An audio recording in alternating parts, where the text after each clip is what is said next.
All right, so this is the derivation of the interference formula for the double slit experiment. And so just to give you an idea, there's a lot of lines on the board here, but sort of highlight some of the things going on. We have a line over here where there are two small gaps. Those are the slits. And so I've marked it in purple. I don't know if they can be seen on the video, but we have a slit here and a slit here, and they are a distance d apart. We have a screen over here where we're going to see the interference patterns.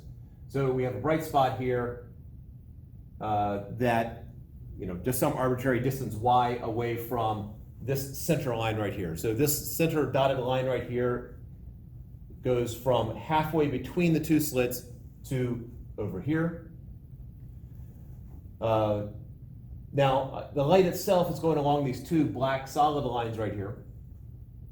And if they meet an integral number of wavelengths apart, so if they are exactly matched, exactly the same length, in other words, they're going to meet right here, then we would get a bright spot. If R2 is one wavelength longer than R1, we'll get a bright spot. If R2 is two wavelengths longer than R1, we get another bright spot, and so forth. In other words, we can write it more mathematically is that the distance R2 is equal to R1 plus some integer times the wavelength. Traditionally, if the integer is positive, we're above the center line. If it's negative, we're below the center line. That's sort of a tradition, just because up positive, down negative. But we are an integral number, and it should be symmetric. And so again, we're talking about interference. So if I have a wave moving along like this, and another wave moving along like this, if they peak in the same spot, I have constructive interference. Now these are two different frequencies here, two different wavelengths. Over here it's the same wavelength, but it's the same basic principle. If they peak in the same spot, then we get constructive interference.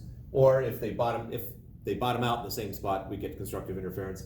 Either way, as long as R2 is some integral, like one wavelength, two wavelengths, three wavelengths, some integral number of wavelengths different from R1, we get a bright spot.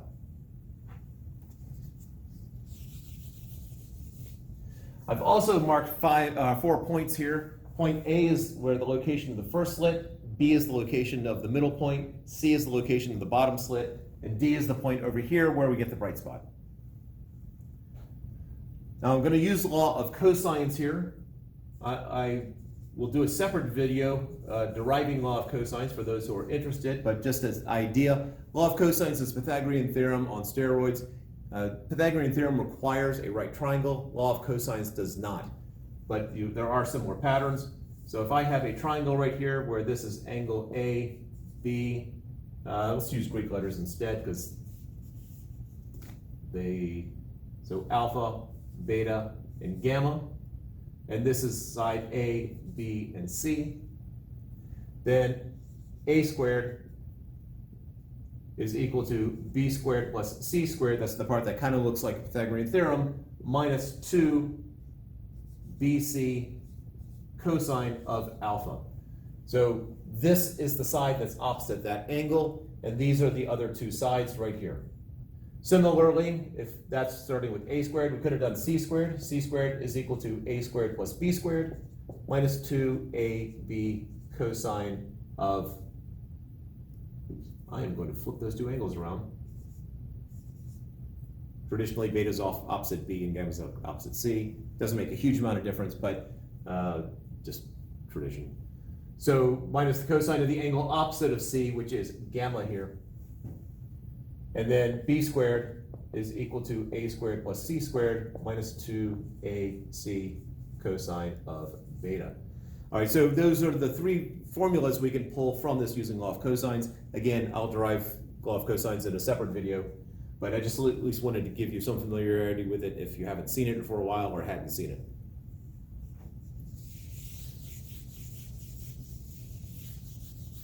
All right, so I'm going to look at triangle BCD. So I'm going to sort of draw that down here. We have point B here, that's the middle between the two slits. Point C down here where we have the bottom slit. This distance here is R2. This distance here is R from the middle to the bright spot. I'm labeling as R. I know this angle right here is theta, because I have it labeled as theta right there. And this angle down here is a right angle. So I'm going to put pi over 2, that's in radians, 90 degrees if you want to go with degrees. So this whole angle right here, this angle right here is pi over 2 plus theta. And I probably should not be using purple. Pi over 2 plus theta. So, employing law of cosines, this is the angle that I've defined right here, so I'm going to start with R2 here. So for triangle BCD, that's point D right there, we have R2 squared is equal to R squared plus this length right here between B and C. Well, that's since B is halfway between the two slits and D is the distance from the slit to slit, then this would be plus D over 2 squared minus 2R D over 2 cosine of the angle opposite of R2, which is pi over 2 plus theta. I know it kind of looks like alphabet soup potentially right now, but I'll explain why I'm doing this later. So, the 2's cancel out here. Cosine of pi over 2 plus theta, if we go to the angle addition formulas, there's probably a special name for it other than that. That's the cosine of pi over 2 times the cosine of theta minus sine of pi over 2 sine of theta. Cosine of pi over 2, that's in other words, cosine of 90 degrees is 0. So that is 0. So the whole thing is 0. Sine of pi over 2 is 1. And so this becomes, so that is 1. And so what we get left with is 0 minus sine of theta, or negative sine of theta. So this becomes R squared, R2 squared is equal to R squared plus 1/4 D squared minus R D, times the negative sine of theta, making that positive sine of theta. So R2 squared is equal to R squared plus 1/4 D squared plus RD sine theta. That's where we are right now. Quick check of notes, make sure I didn't make a silly error, and we are still good to go. Next, I'm going to take a look at triangle ABD. So if I drew that one, this length right here on top is R1, this is R right here, this is point A, point B, point D. This distance here is D over 2. I know that this angle here is theta because I've defined it. And so the angle in this corner, this angle right here, has got to be pi over 2 minus theta. So this is pi over 2 minus theta. And again, we're going to do law of cosines here, starting with R1. So from this one, we get R1 squared is equal to R squared plus D over 2 squared minus 2 times R times D over 2 times the cosine of pi over 2 minus theta, or 90 degrees if you're an angle fan. So this becomes R1 squared is equal to R squared plus 1/4 D squared. All right, so cosine of pi over 2 minus theta. Before we had, so we can go through that one. So cosine of pi over 2 minus theta is the cosine of pi over 2 times the cosine of theta minus sine of pi over 2, plus sine of pi over 2 sine of theta. This whole term here is equal to 0 because cosine of pi over 2 is 0. This sine of pi over 2 is 1, and so what we're left with is just sine of theta. So this becomes R1 squared is equal to R squared plus 1/4 D squared minus RD sine of theta. And quick check, just to make sure I haven't done anything silly here, and we are good. So let's erase that. Now I want to combine these two equations. So I'm going to take this equation and subtract that equation. So this becomes R2 squared minus R1 squared equals, again, I'm subtracting the two equations here. R squared minus R squared is 0, so that cancels out. Quarter d squared over quarter d squared cancels out. Now I have RD sine theta minus negative RD sine theta. So this becomes 2 RD sine theta.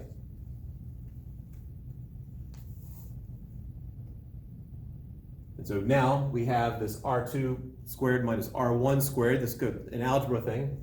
If you recall, a squared minus b squared is equal to a minus b times a plus b. If you need a quick refresher on that, we can FOIL going backwards, so we get a times a, which is a squared. And then the last outer plus ab, plus the inner negative ab, because there's negative sign there. And then plus last, negative b times b is negative b squared. Those terms cancel out. I'm left with a squared minus b squared. So this becomes R2 minus R1 times R2 plus R1 is equal to 2RD sine theta. R1 minus R2, that's just the difference between these two lengths right here. We've established it's got to be some integral, some multiple of the wavelength. And so this is just equal to n times lambda. And we're left with R2 plus R1 is equal to 2RD sine theta. And so we need to spend some time figuring out what is R1 plus R2. And so I'm going to pause this and erase some stuff, and then we will come back and figure that out. So, but we do need this equation here, so I'm going to write that up here on top of the board here. So we are left with n lambda times R1 plus R2 equals 2RD sine of theta. All right, let me pause this and set up for the next part of the derivation. All right, so we need to take a look at the triangles that we're working with here.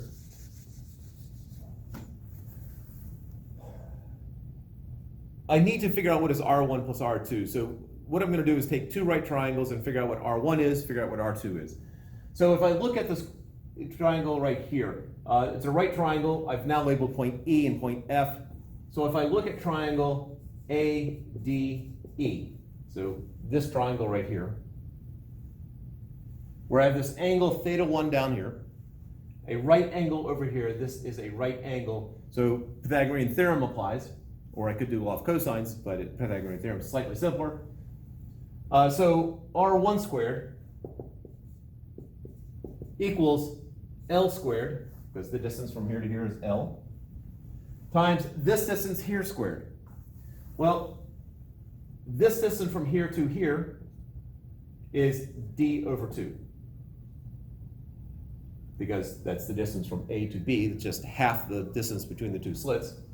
And so the distance from here to here would be y minus D over 2.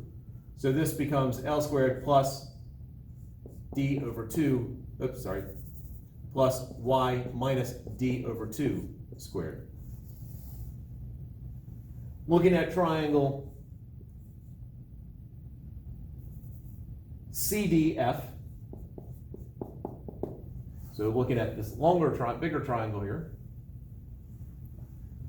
we get R2 squared is equal to L squared plus y plus D over 2 squared. So this distance here is D over 2, not drawn to scale. And so this whole side length right here is y plus D over 2. So this is just Pythagorean theorem. R1 is equal to the square root of L squared plus y minus D over 2 squared.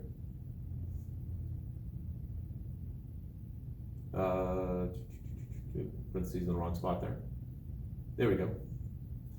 And R2 becomes the square root of L squared plus Y plus D over 2 squared.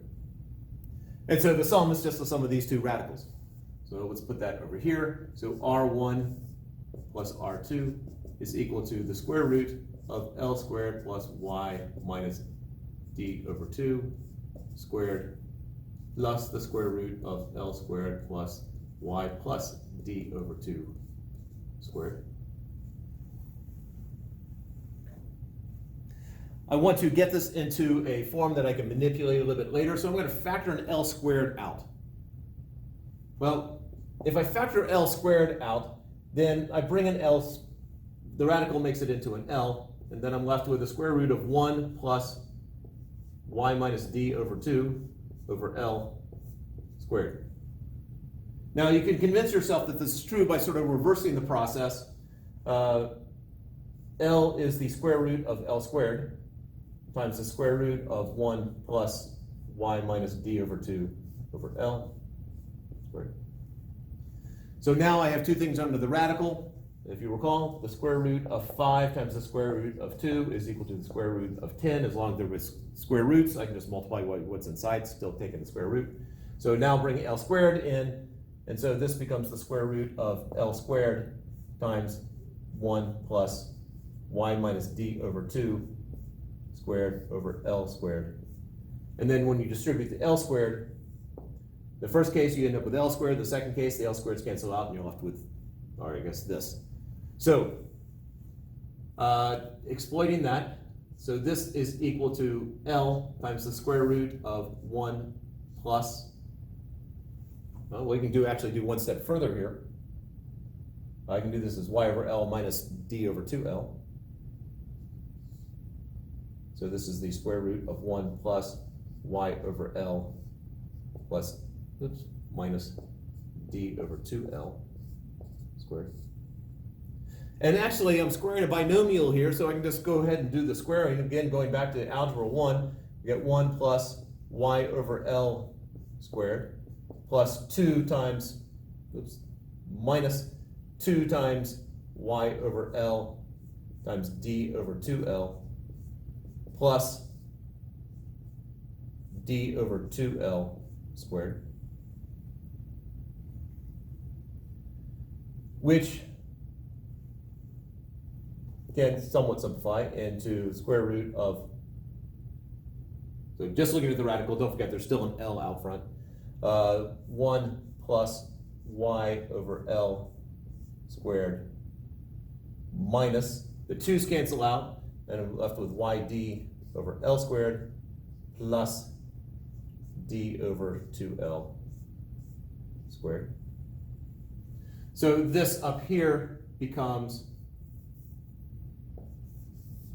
the square root of Y over L squared minus YD over L squared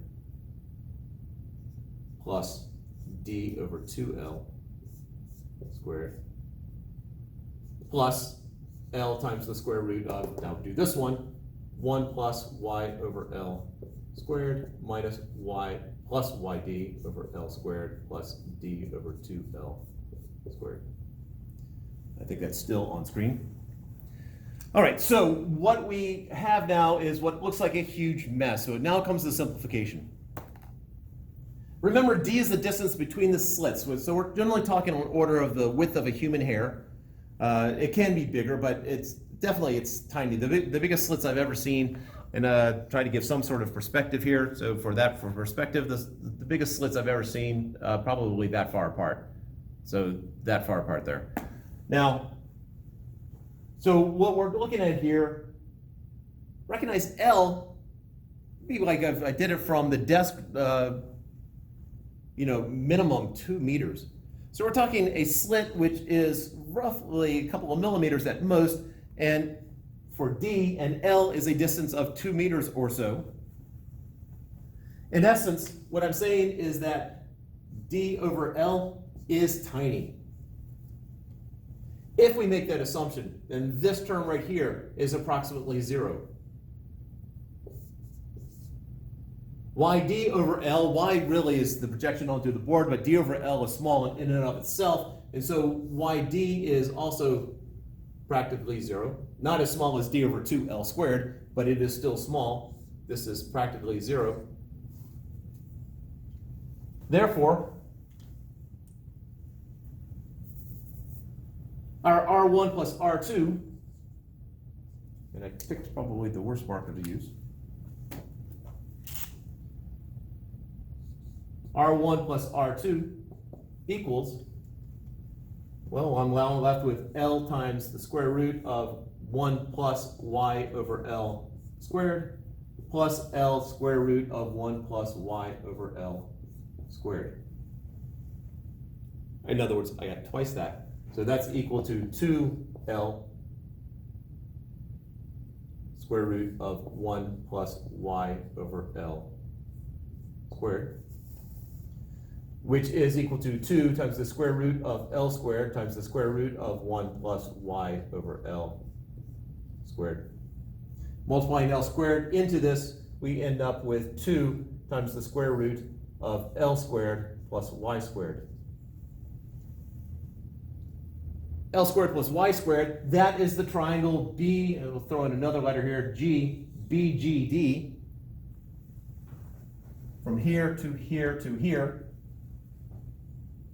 This distance here is L, this distance here is y, so L squared plus y squared is just equal to the hypotenuse, which is R. So this becomes 2 times the square root of R squared, which is 2 times R. So what we have here is that R1 plus R2, assuming, again, we do make the assumption that D over L is tiny. That in that case, that R1 plus R2 is equal to 2R. So now we can go back to our equation up there. And I'm assuming you're pausing whenever you need to.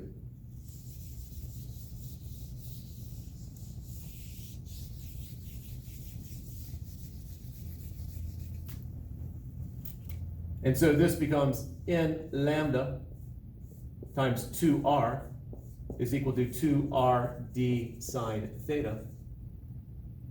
And now we can cancel out. 2's cancel out. R's cancel out. And I'm left with the sine of theta is equal to n lambda over d.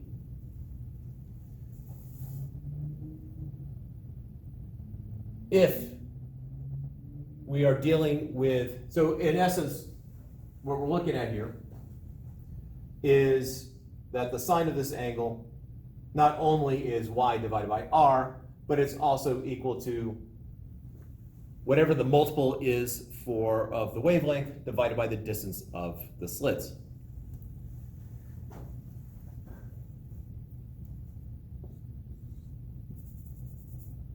So sine of theta. So if the angle is small, if theta is small, and the reason I'm putting this in here, so this is the formula that is more generalized than what I'm about to derive. And the reason I'm doing this is that there's a lab that we did last year where we used the shortened formula that I'm about to derive, and we just get farther and farther off. And then I thought, wait a second, let's use this formula, and we were spot on, like within 1% of what was expected. However, with oftentimes you'll see textbooks taking this next step. And so if the angle is small, then sine of theta is roughly equal to theta, which is approximately equal to the tangent of theta. The tangent of theta is the opposite over the adjacent, which is y over L. And so you will sometimes see this formula as y over L is equal to n lambda over d. And then there's other various variations of it. So if d is small compared to L, we get to this. If we're dealing with y is small compared to L, then we get to this. So it depends upon the approximation that you happen to be using in the textbook and the problems. Now, why did I go through all this? There are much simpler derivations, and it really comes down, and However, the problem that I have with most of the derivations is that they set up a series of triangles there, and they go, well, this angle is approximately equal to that angle. And they really don't provide much foundation for it. It's sort of it's a much more of a hand wave than I'm comfortable with. And you might be fine with it, but you got me, so therefore I subjected you to this. The basic gist of it is they create an isosceles triangle right here so that the distance here is n times lambda. And then they go, well, this angle right here is approximately equal to theta, and then they go through the derivation, and they cut out a whole bunch of the steps. But the justification for this angle here to be theta, I've always found to be rather lacking. So that's why I went through the long one. Now, as far as class, I'm not expecting you to regurgitate this. Again, I just want you to see how we're starting from stuff that we've already done, and we're getting to a point which is new. And so these are the important formulas right here to take away from it. So at this point, I'm going to stop it, and then I'm going to set up for actually deriving law of cosines, which no doubt will be a thrill for those of you who want to take advantage of it.